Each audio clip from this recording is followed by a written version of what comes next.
Hi there, I'm Dr. J, and welcome to 5-Minute Fridays. I have a master's in human performance with an emphasis in applied sports science, and I have a doctorate in sport and performance psychology. This episode's focus is on motor learning and its impact on coaching and teaching movement. So first, let's start by defining what we mean by motor learning. And so when we're considering motor learning, we're talking about the nervous system being a very integral part to this, in addition to us building the skills necessary for this through the social aspects of sport, through drills, through skills, right? And so let's start by defining what a conditioned reflex is, right? So a lot of our goals throughout coaching and teaching sport is that we're creating an opportunity for these responses to become more natural and to become more habitual as we teach these skills. And the whole point of practice is to master and to be able to identify these different situations that come along and creating a faster and quicker response inside of or in front of the stimuli, right? A conditioned reflex in this excerpt that we took from the Bondarchuk reading is going to be considered a normal reaction in response to external or internal influences where the strength and direction of the reaction corresponded precisely to the amount and character of the irritants coming in and efferent pathways. All right, so let's break that down into English, right? So basically what's happening is this stimulus or stimuli could either be internal or it can be external in our environment, in our surrounding, or something that we're seeing off in the distance, right? And essentially the situation is requiring us to respond.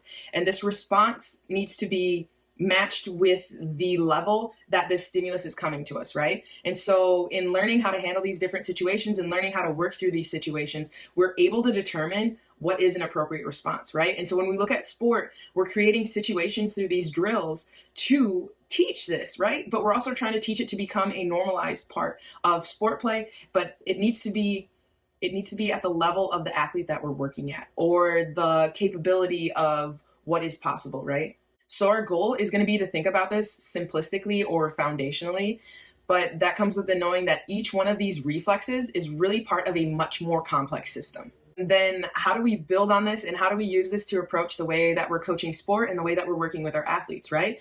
And so one of these ways that we're able to look at motor learning as a process of programming would be one, knowing the mechanisms of framing simple and complex motor actions, as well as the principles of how specific body systems function in the process of working out and improving the motor actions.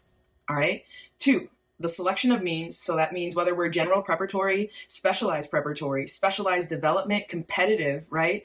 Or let's look at our methods, whether that's a part, whole, or mixed piece of training, and we're looking at the skill that we're trying to build, right? And then we've got zones of training as far as the load intensity that we're using. So if we're doing very dense training or very complex training, the expectation should match that. Or if we're doing lower volume or more simplified as far as our skill level, learning should match that as well, right? All right, the next one, 4, the formation of a rational movement rhythm. Sport is based on various rhythms. All right, number 5, the duration of the training loads used in the learning and improvement of technical mastery and on the duration of separate training sessions in micro, meso, and macro cycles of training, right? So we need to consider this from what part of the season are we in? What part of the season are we working towards? And how much time do we really have to be working on these different things, or how much time can we really devote on it, or is it completely necessary for the level of athlete that we're working with, right? And then finally, number 6, the structure of ordinary and complex training sessions used in the cycles of sports form development, right? And so we need to look at, all right, what does the competitive season look like for this sport? All right, that might change how we use these skills. This might change the timing of when we're utilizing these skills, right? So we might spend time on strategic components. We might spend time on technical components, or we might spend time trying to combine both of those, or even creating team cohesion with this, right? So part of that motor learning is even understanding our teammates for the sports that involve teamwork and team chemistry. And then for our individual sports, figuring out how to use our teammates to create a flow for the skills that we're learning within this mastery piece.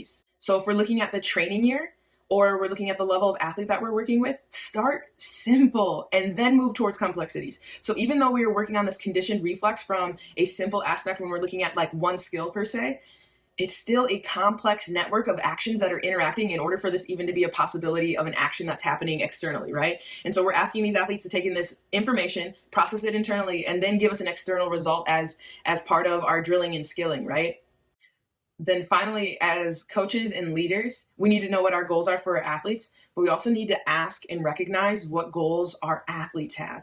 because when those line up, it makes that work easier, right? So if I'm asking you to complete a certain task or we're doing a certain drill, but this doesn't line up in any capacity to some of the goals that you might have, we might run into some conflict.